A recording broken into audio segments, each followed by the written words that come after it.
Imana ni nziza ibihe byose, kandi ibihe byose Imana ni nziza, niyo kamere yayo. Amen.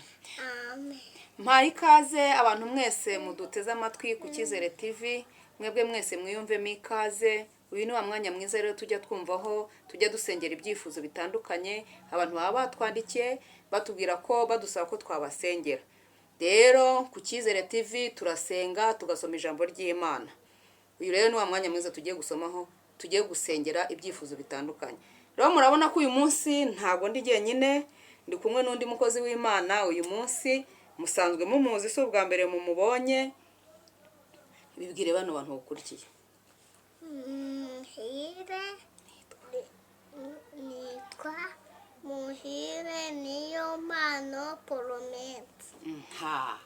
Abantu mutari mumuzi rero niko yitwa Muhire Niyomana Promence. Ni umukozi w'Imana, Imana ihamagaye muri iyi minsi nawe avuga ubutumwa bwiza ku Cyizere TV. Tugiye gusengera ibyifuzo bitandukanye. Ngiye musanzwe munzi, amazina ni yayandi, ni Muhongerwa Grace, ndi umubyeyi ushima Imana, ibindi Yesu aduhana umugisha. Kadusenge mu izina rya Yesu Kristo. Notre Père qui es aux cieux, que ton nom soit sanctifié, que ton règne vienne, que ta volonté soit faite sur terre comme en ciel.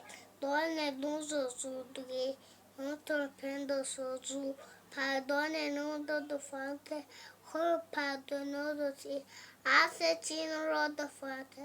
Et ne nous soumets pas à la tentation, mais délivre-nous du mal. Amen. Amen.